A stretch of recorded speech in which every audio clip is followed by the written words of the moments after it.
Сәлем достар, бүгін біз Taobao сайтында киімдердің бағалары қанша екенін қарайтын боламыз. Мен көбіне Taobao сайтында отырғанда өзіме киімдер қараймын және де киімдер аламын. Сондықтан менің бұл сайтты ашып қалған кезде барлық жерде киімдерді көрулеріңізге болады. Сонымен Taobao сайтында киімдер қанша, Қытай елінде жалпы киімдердің бағасы қанша деп көптеген сұрақтар келеді. Сонымен біз мұнда қарайық. Әр заттың астында өткен кезде сіздер байқап отырғандарыңыздай 69, 39, 88 деген қытайлық қызыл сандар тұр. Бұл сандардың барлығы да бағалар болып табылады. Мысалы, мына көйлекке кіріп қарайық. Бұл көйлектің бағасы 39-да 8 деп тұр екен. Яғни бұрынғы бағасы 98 болған, қазір жеңілдікпен 39-да 8 болып тұр. Сонымен 39-да 8.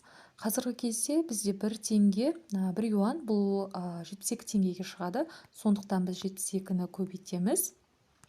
Мұнда біздің бағамыз 39-да 8 екен. 39-да 8-ді көбейтеміз 72 теңгеге. Сонда бізде шығады 2865 теңге.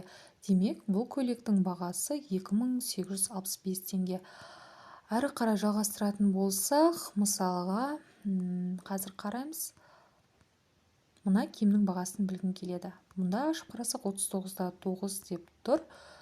Дәл жаңағыдай 39-да 9-ды біз көбейтеміз 72-ге, сонда шығады 2872 теңге. Байқағандарыңыздай, көбіне киімдердің негізі мұнда бағалары 2000, 1900, 3000-ның аралықтарында болады. Және тағы бір айтатын жағдай, сіздер алған заттың килограммына сіздерге жеткізіп беруші логистика компанияларына төлейсіздер. Мысалы, мен бір киім алсам, оның салмағы шамамен 500 теңгеге шығады. Мысалы, мен мына көйлекті алдым дейін. Бұл көйлекті бағасы 68 екен. Біз мұнда 68-ді жазамыз және оған 72-ні көбейтеміз. Тең бізде 4896 теңге шығатын болса, оған жобамен 800 немесе 500 теңге оның салмағы шығады. Сонда біз бұл көйлекті 5696 теңгеге алады екенбіз. Бұл әрине жүкті әйелдерге де киюге арналған көйлек болғандықтан өте қымбатқа шығып тұр. Ал негізінен Taobao'да киімдер өте арзан. Мысалы, мына кофта маған ұнайды. Мен бұны өзімнің себетіме салғанмын. Бұның бағасы 39-да 8 екен. 39-да 8-ді біз көбейтеміз 72-ге, тең болады 2865 теңге. Және киімдерді қараған кезде олардың бағаларын салыстыру керек. Бір киімді сіз скрин жасап алу арқылы оны өзге дүкендерде де сатылым бағасына және сатылым санына қарайсыз. Неғұрлым көп сатқан дүкендер бұл осы дүкенде жақсы екендігін, сенімді екенін білдіртеді.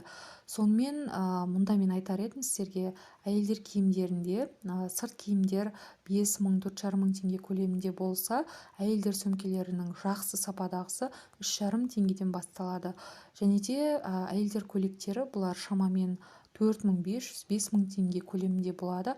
Ал қарапайым кофталар немесе жеңіл киімдердің барлығы да 1500-2000 теңге көлемінде шығады. Жалпы бұл жақтан біз өзімізге 20-30 мың теңге көлемінде көптеген киімдерді ала аламыз.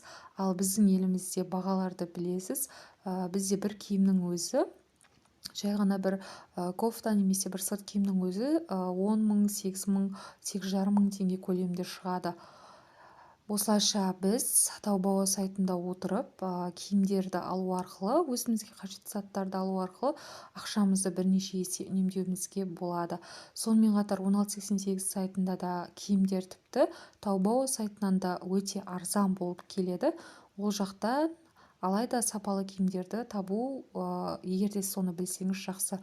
Себебі онда алаяқтар мен сапасы төмен дүкендер өте көп.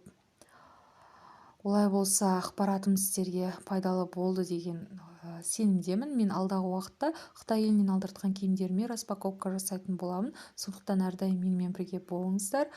Лайк басыңыздар, каналды қолдаңыздар. Маған әрі қарай бейнежазбалар түсіруге шабыт сыйлаңыздар. Олай болса, келесі кездескенше сау болыңыздар.